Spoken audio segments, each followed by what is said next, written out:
afternoon. Happy Monday. Today is Monday, September 20th.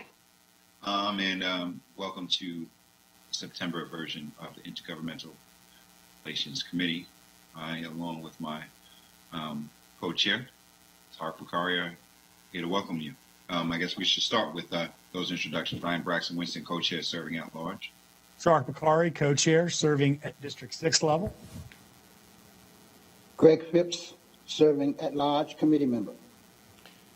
Larkin Eggleston, District 1 and committee member. Staff, Dana, you want to introduce yourself and whoever you got with you, and then take it away on the introduction? Yes, thank you, Mr. Winston. Dana Fenton with the City Manager's Office. We also have Tracy Dodson, who's with the City Manager's Office as well. Donata Jackson is with us. And from our state lobbying firm, we have three folks, and I'm going to start with Ches McDowell, who's the leader of the group, Nelson Freeman, and Amanda Honecker, who you all know quite well. And Mr. Winston, if you don't mind, I'll just go ahead to the agenda itself. Thank you. First, today we're going to bring you up to date on what's happening with the state legislature. It's the last time we met in June. There has been quite a bit happening. The same with the federal government. We have a lot of work to go over there, and then we'll take up our 21-22 meeting schedule at the end. And please bring up the state legislative update presentation. And again, as we said, we haven't met since June on this, and so we'll be going over the General Assembly schedule, or what we project it to be for the next several weeks, up to date on the state budget issues, major policies, our city legislative priorities, and what we're going to look at going forward. Next slide 3, please. Right now, the General Assembly, the House and Senate are in conference over the proposed 21-23 state budget. The policy committees of the state have largely shut down. There are very few bills that are actually moving through committees, which is a sign that they want to get their work done and get home. But they also have something called redistricting on their agenda this year. And the House and Senate committees with jurisdiction for that subject are holding public hearings around the state right now. And there will be a public hearing held in Charlotte in just 2 more days. We'll talk a little bit more about that at the end. And then in October, hopefully after those public hearings, the General Assembly will redirect their attention to the redistricting of their seats and congressional seats as well. Next slide, please. The 21-23 state budget. I think you all have heard me say this several times over the last week in those weekly emails that the House and the Senate are in the conference committee process. And we're looking at now an adoption of a budget at mid-October at the earliest, probably in later October.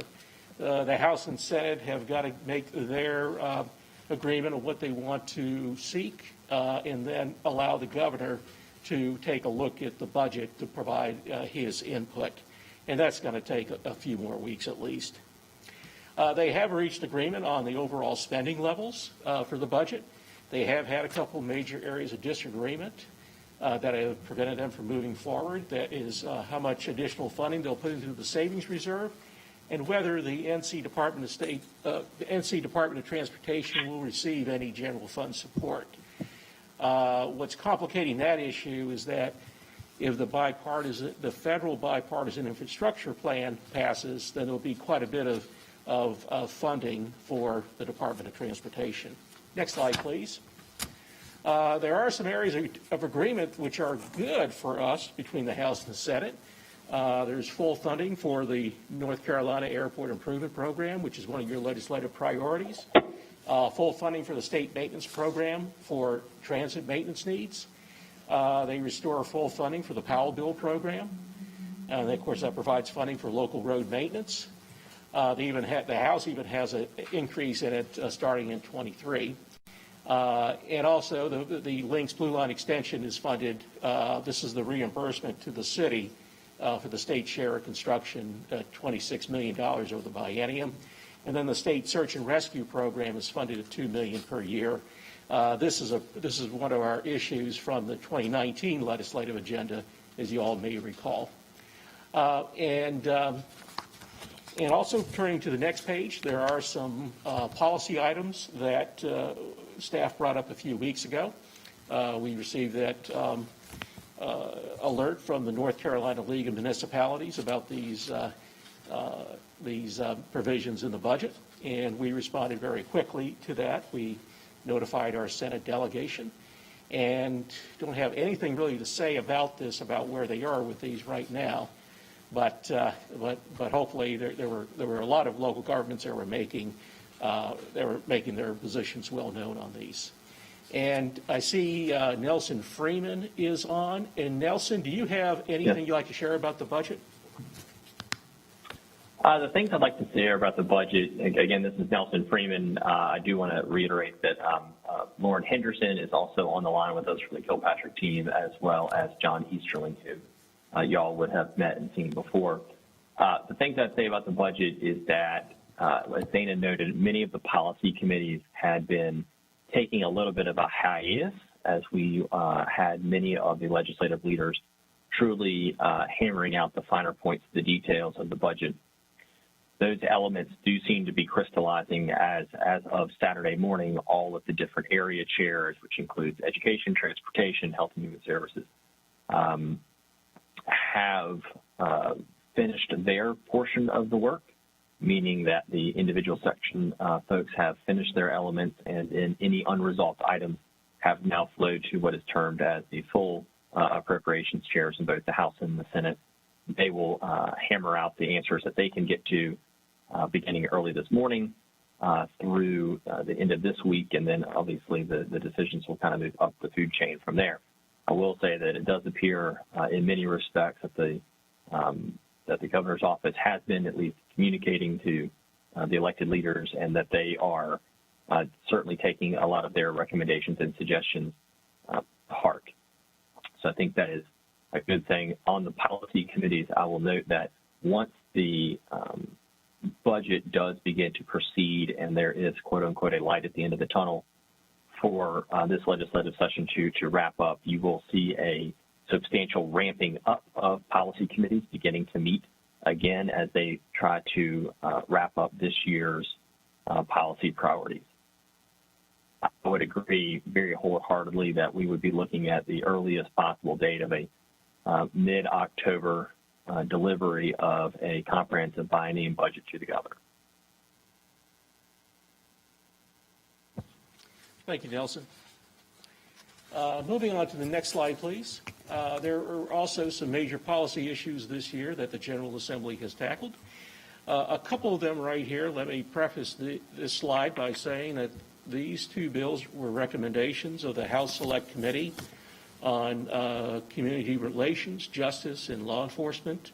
And Mr. Bakari served on this task force as a member appointed by the Speaker of the House. That committee made quite a few recommendations, and they had a couple of policy issues that they took up, or several policy issues taken up this year. One was a bill to provide more mental health screenings for law enforcement officers and educate them on maintaining good mental health. And also they have created a duty for law enforcement officers to intervene when excessive force is being used by a fellow law enforcement officer. But also in the next slide, please, in Senate Bill 300, this was an omnibus criminal justice reform bill that started in the Senate. It included a lot of the recommendations that came from that House Select Committee Mr. Bakari served on. And this bill was signed into law, just like the other two on the previous slide. A lot of the things that you all have talked about, especially in the Safe Communities Committee, about having databases to track critical incidents, databases where letters that speak to the credibility issues of officers are reported and they're kept. And also there was also a change to the law enforcement agency recording statute about the disclosure of recordings, which depicts a death or serious bodily injury. it requires the law enforcement agency to petition the court for a determination of how and when that footage would be released. And that's a little bit stronger than what's in the law right now, which leaves the question of going to the courts at the discretion of the family. And also moving on to the next slide, we have another law enforcement issue. Mr. Winston had brought this issue up with us a few months back. It was talking about the requirement for destruction of a firearm that's used in an assault against a law enforcement officer or any other offense that resulted in bodily injury or death to the victim. This has passed the House, but it's in the Senate Rules Committee. It has not been calendared, to the best of my knowledge, for any hearing at this point in time. And Nelson, before we get off the public safety, safe communities type issues, is there anything you want to add to these? I would say that it was approximately a 1-year timeline from the development of those task force that were created by both the governor's office as well as the speaker's office to tackle reforms, and speaks to a generally bipartisan and though not all of the issues between those two entities were 100% aligned, there was a lot of common agreement that everyone was able to coalesce around. And I believe that kind of given the dialogue around this year's efforts jointly on those topics, that there is going to remain a willingness to continue those reforms and to refine down both these changes but also future changes as they look into the future legislative session. Thank you, Nelson. Staying on that same slide for just a moment, just take a recognition of the major planning and development bills that actually these were not enacted into law. That was a mistake. Actually, no, I'm reading the heading there wrong. None of the major planning and development bills that we've been following this year have been enacted into law. And we're listing the 4 bills down there below.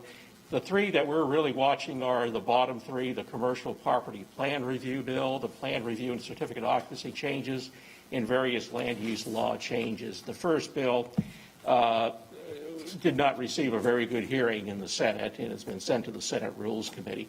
These other 3 bills, there are issues with them that local governments have, and those have been expressed very strongly to both the House and the Senate. Next slide, please. The next issue is the sports wagering legislation that has passed the Senate. This would authorize tax sports wagering here in North Carolina. It's going to be managed by the Lottery Commission. There will be a tax of 8% levied on the gross revenues from the licensees, and there's a fund that would be created by this, the North Carolina Major Events, Games, and Attractions Fund. Be managed by the Department of Commerce, and it would exist for the purpose of providing grants to local governments or nonprofit entities working with local governments to attract major entertainment, musical, political, sporting, and theatrical events to the state that will stimulate economic activity and create jobs. I believe this is the first time that a sports wagering bill has passed either the House or Senate, and it passed the Senate. It had support from both parties. Of course, you had a majority of Democrats voting for it, but then again, you did not have a majority of Republicans voted for it, so we call it an asymmetrical vote. Typically, bills that pass will get a majority of the majority party in both chambers. And Nelson, would you like to say anything about this legislation? Yes, I'd say the legislation itself is multifaceted to the extent that it creates a mobile sporting platform, but then also really speaks to building out a larger economic development engine at the various large sporting facilities. And so one of the provisions does allow for sports betting to occur on site at sporting facilities with greater than 17,000 seats. So that would include 2 major facilities inside the city of Charlotte and one directly adjacent at the Charlotte Motor Speedway. And so those are three very substantial economic drivers that could help to prop up those facilities throughout the year, as opposed to intermittently only while sporting events are occurring. I have some questions about the details of this, how this is being proposed, how the revenue will be handled. In talking to some of our city staff, there are some concerns that this bill, what it does is actually that revenue carve out goes to those entities, right? Those two, we'll name those two facilities that you speak of, Bank of America Stadium, as well as Spectrum Arena.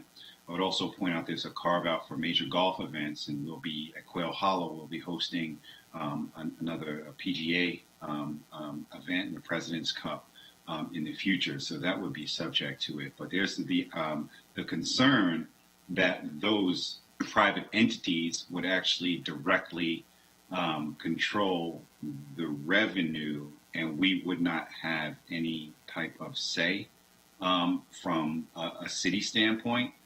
Can you kind of go into the nuances? Can somebody go into the nuances of how that revenue will be dispersed and administrated locally here, as it's proposed right now?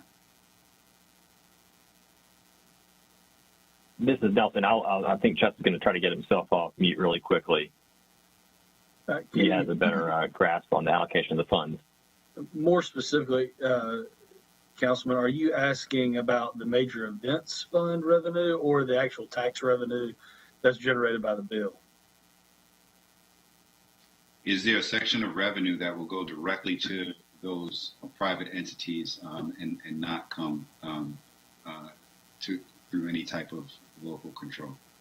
No. So if the major events fund is the closest thing, so all of the revenue on the tax that's on the sports betting operators, that of course goes to the state, and there's no specific appropriation for that.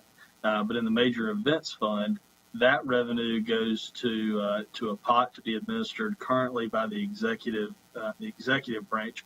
So, for example, if the Hornets were able to secure the All-Star game, then they could apply for reimbursement of certain expenses that they took to host that event through the Department of Commerce to get those funds back. So it's not a direct appropriation to any of those entities by themselves.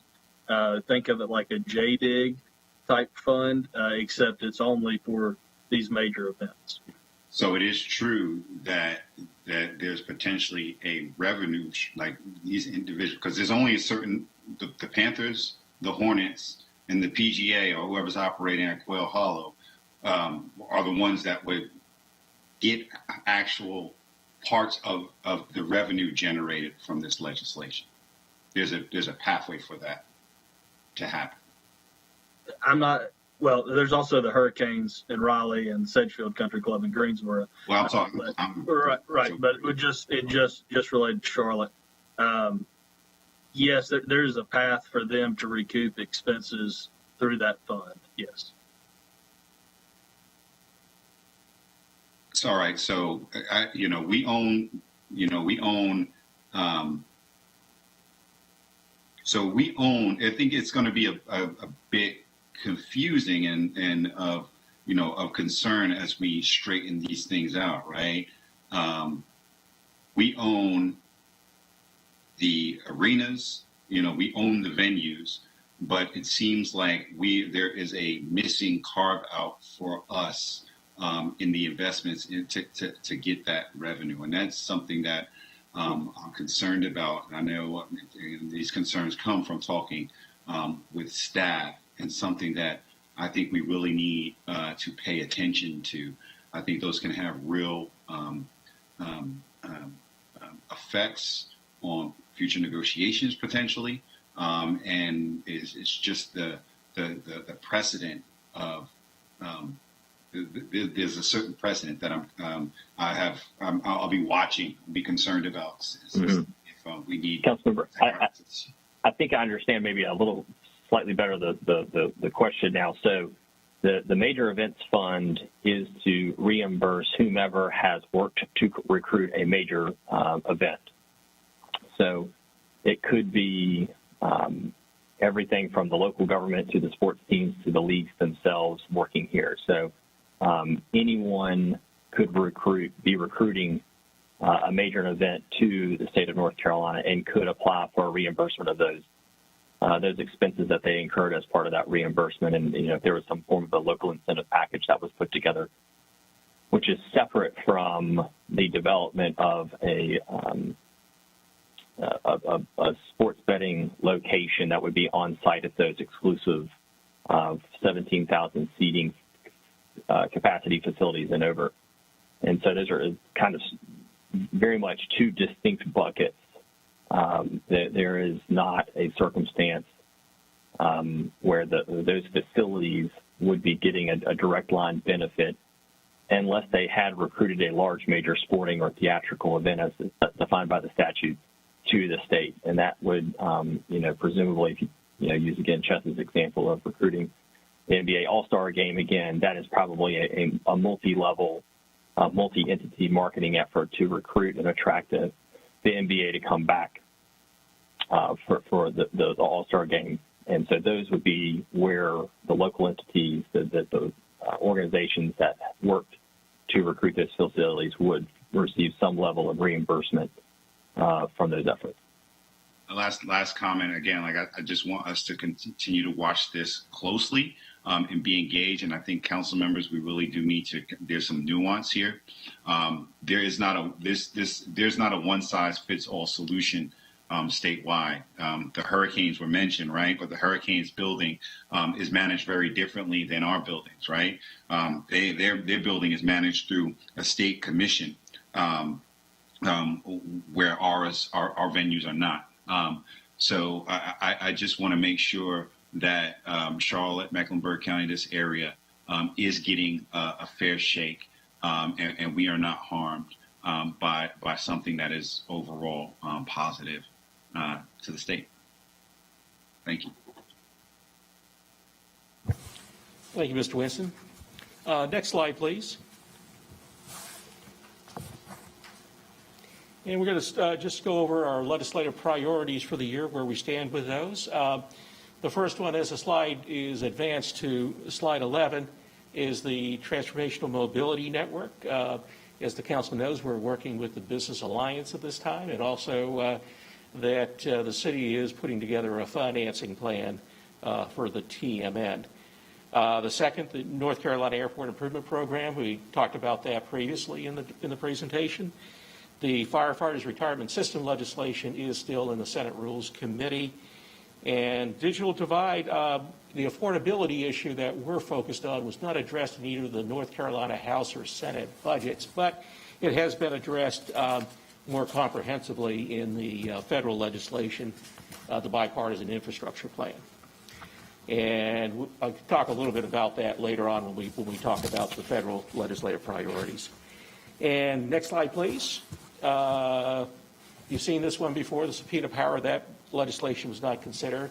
The municipal elections bill was enacted into law, and then we talked about the funding that's in the state budget in both House and Senate budget proposals for the Powell bill, State Maintenance Assistance Program, and the Links Blue Line extension.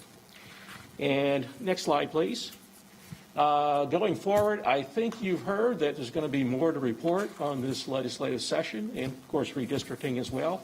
So we'll be providing updates to the committee and the city council on these issues as appropriate. And with that, Mr. Winston, Mr. Bakari, if there's not any further questions, I'd be glad to move on to the federal legislative update. Looks like Mr. Phipps has a question. Mr. Phipps. Yes, earlier when you were talking about the state budget, I wanted to get some clarification. Did you say that funding for NCDOT was, being put on hold until such time as the status of the national infrastructure bill is more clear, or can you clarify that? Mr. Phipps, I didn't hear which program you were referring to.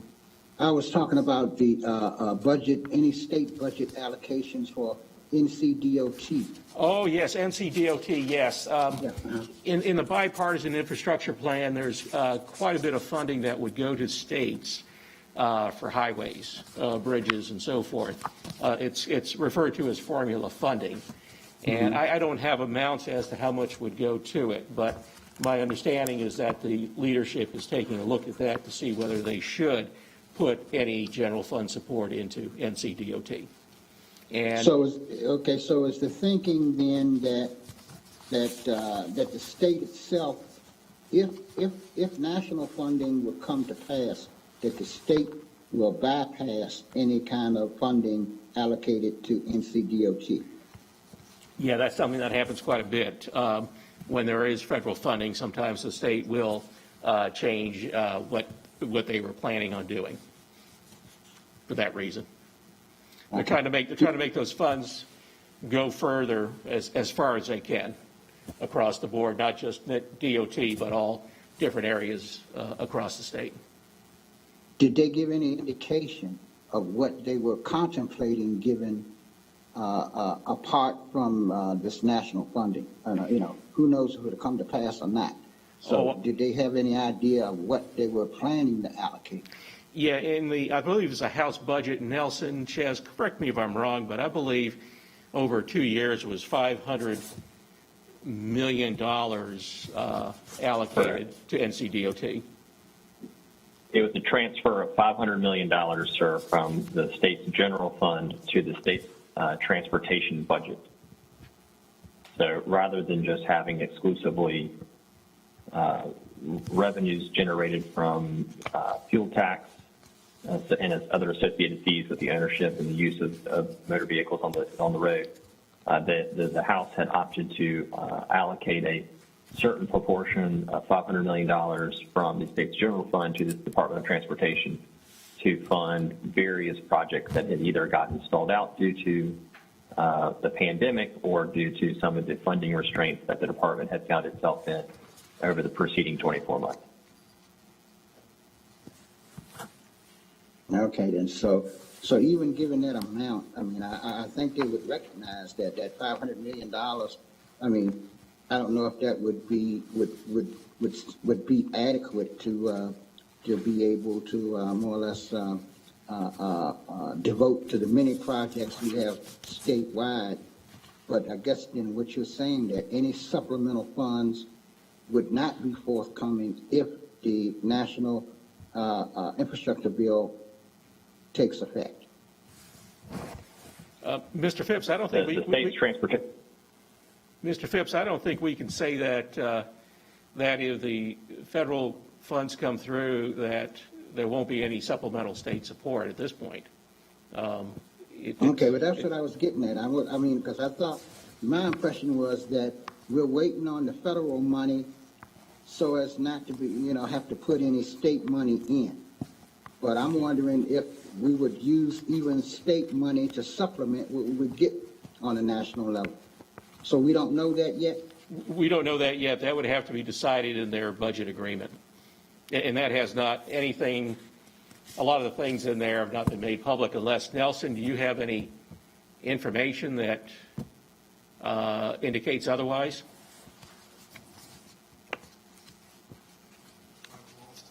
I think we might have lost Nelson. He was calling from the road. But, okay. But regardless, yeah, we'd be glad to follow up on that for you, Mr. Phipps, just to clarify it. In fact, Thank you. We'll make sure the committee knows as well. Thank you now. Thank you, Mr. Phipps. All right. To answer that question, no additional knowledge, Dana. No additional knowledge? Okay. Thank you, Nelson. Appreciate it. All right. No further questions. I'll move to the federal legislative update. And before I get going, just let me say is that next month we're planning on having our federal lobbying team from Holland and Knight to provide more information about both of the big infrastructure plans that are moving through. But also, let me also say that the when we talk about some of the things that are going on right now, we really got to keep in mind the schedule. I'm just going to tell you right now, I'm going to give you a spoiler alert, that the schedule of the House and the Senate to pass the infrastructure plans has slipped.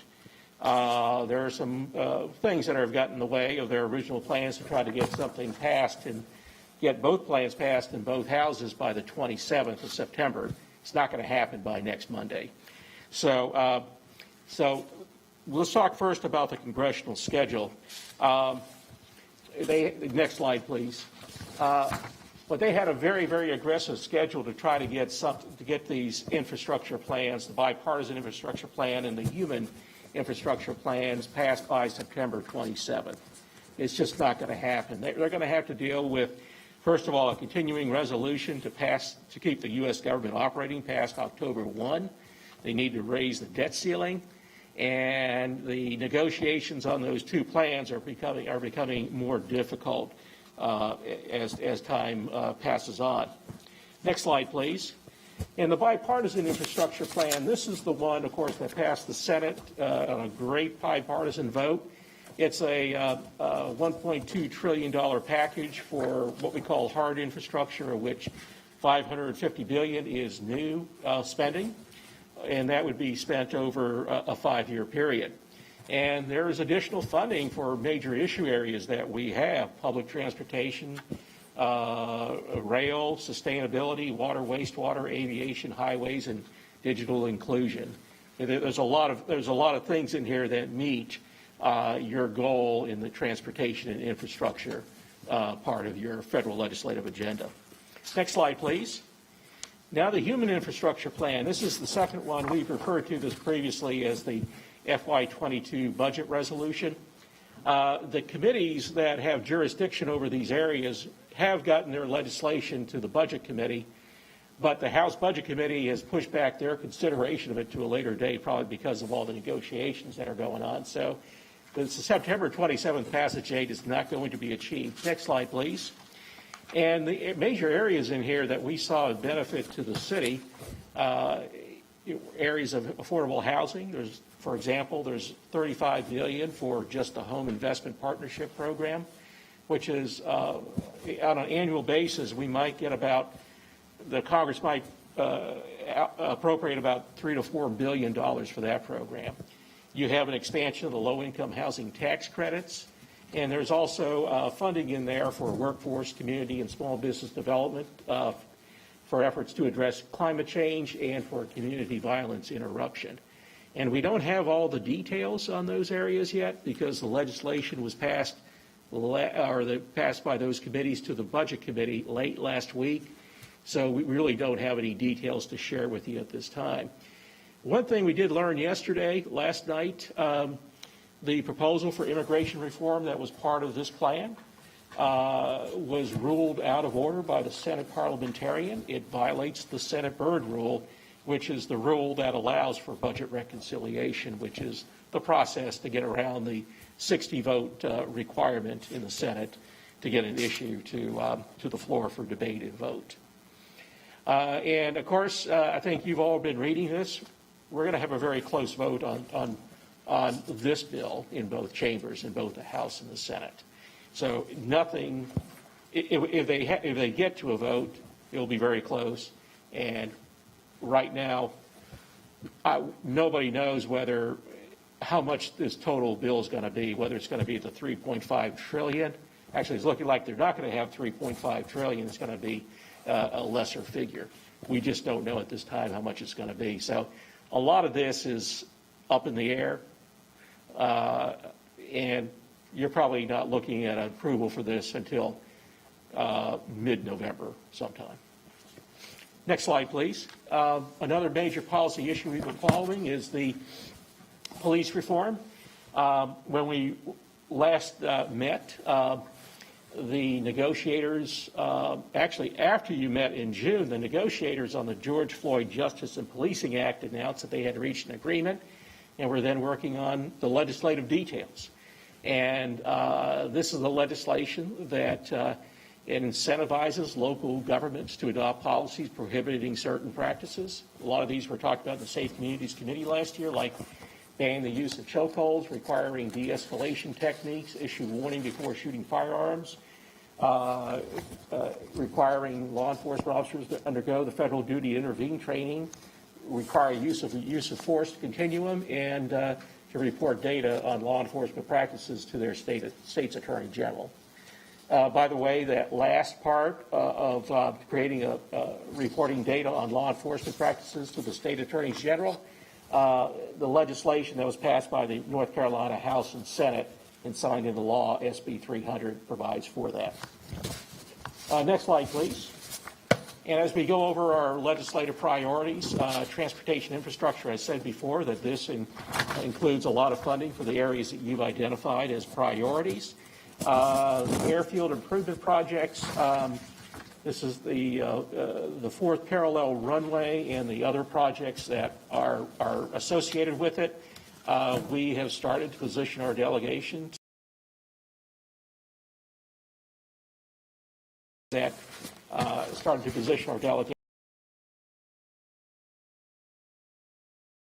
and our between staff and our lobbying team.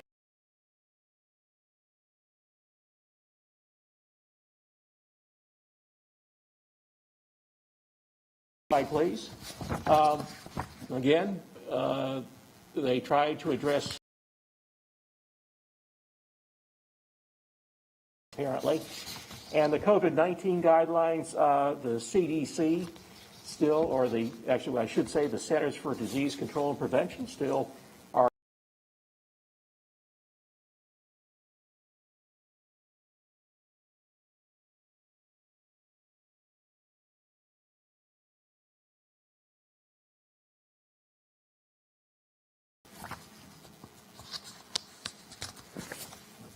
I don't see any hands up. Does any council members have any questions or comments? Mr. Fenton? okay. Thank you, Mr. Winston. Yes, sir. Yes. If there's any y'all have any questions about anything, of course, you can always give me a call. I'll be glad to get to provide answers that way too. The only additional comment that I have, thank you. Well, thank you for these updates. I will say those weekly updates that you are providing us, Mr. Fenton, I think are quite informative. Thank you. And I hope it does seem like our colleagues are paying attention to them as I see questions pop up every once in a while. So thank you for doing that. Hopefully we can continue that as a best practice. I would say that obviously there's a lot of work, a lot of updates on past legislative priorities.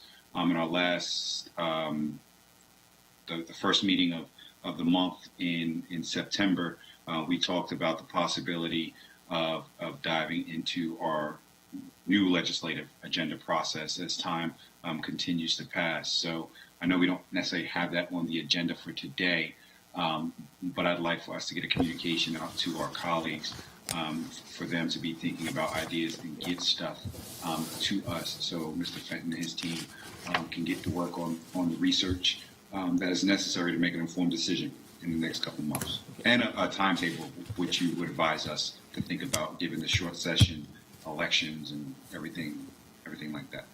Well, Mr. Winston, I do have a timetable, the next presentation for the committee. There we go. Yes, sir. Let's get on to the next slide. The next part of the agenda is called the 21-22 meeting schedule. And that slide presentation be brought up, please. Next slide, please. Great. Let's go to the next slide, please.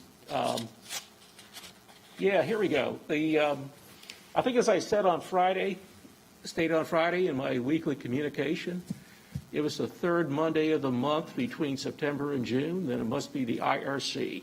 So, Mr. Chairman, committee, this is the third Monday of each month would be on these dates, except for January, of course, where we would have to schedule. Birthday off. You got to get my birthday off. Monday, January 17th. Oh, okay. Thank you for that. Okay, I'll remember that. Thank you. Thank you. And all the meetings would start at 2 p.m., but I did learn right before our meeting started today that the October 18th meeting may have to be moved to a different time that day. We could start it earlier at 1 o'clock, or we could try to schedule it for the morning. I would be glad to get an email out to everybody.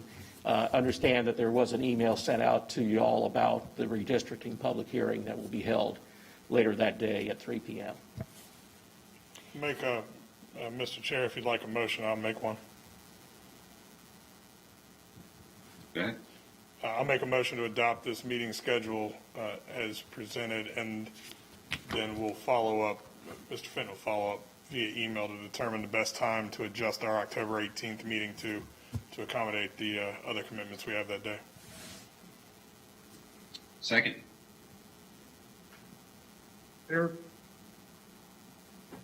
Do we need does anybody have any comments, further comments? The motion? Guess we got to do a roll call vote. Excuse me, vote. I mean, yes, Mr. Bakari.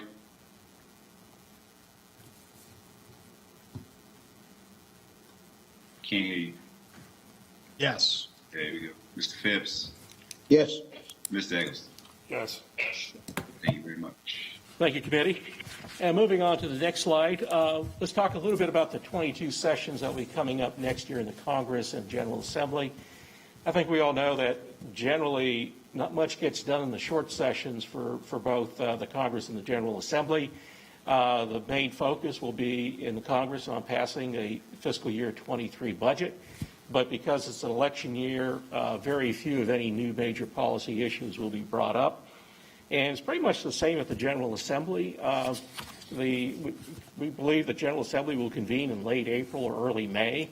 They want to get out by the end of June. They will also have new districts to run in next year.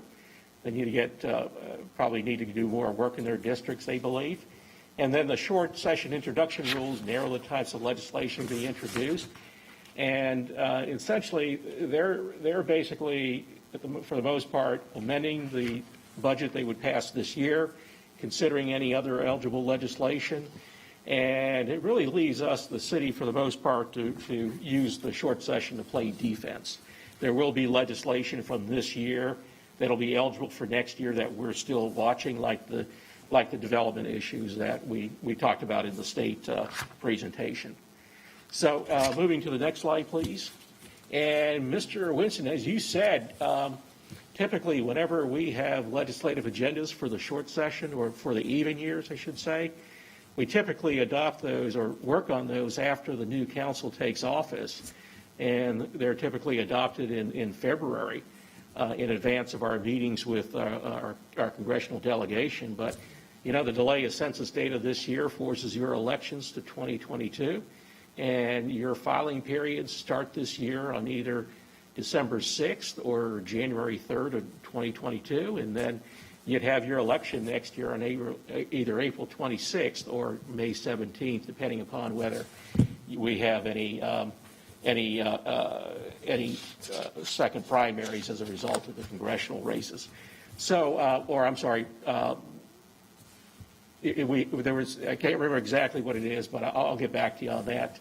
You know, there's two possible dates for your elections next year. So you're not going to have a new council take office until at the very earliest, until the certificate of elections are handed out to all the candidates. And so that's going to necessitate that you work on your legislative agenda this fall.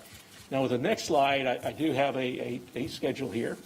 And we would start it at the next meeting on October 18th, where a committee could hear legislative requests from departments and also from your fellow council members as well, and then propose the legislative agendas later in that meeting. November 1 would be a strategy session where you, with the co-chairs, Mr. Bakari, Mr. Winston, you'd have the chance to review the proposed agendas with your fellow city council members. And then we'd have an action review on November 8th to have the staff present the proposed agendas. And then with adoption set for November 22nd.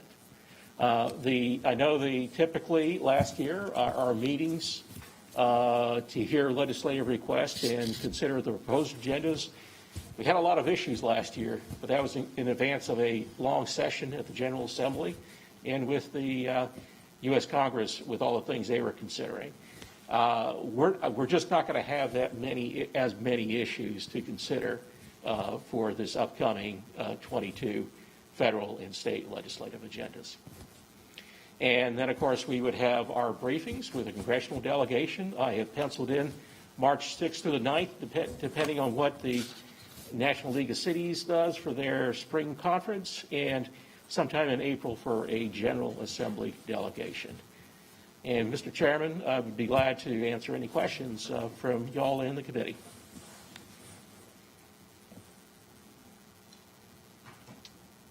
No, I think we're good. I don't see any hands up. Any committee members? Mr. Bakari, you have anything you want to add? No, I'm good. Thank you. Thank you. Thank you, sir.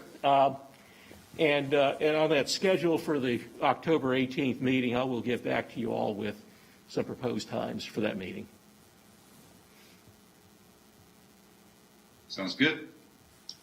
Motion to adjourn. Second. Aye. All right. Aye. Thank you all. See you later. Thank you very much, Mr. Chairman, Chairman Winston, and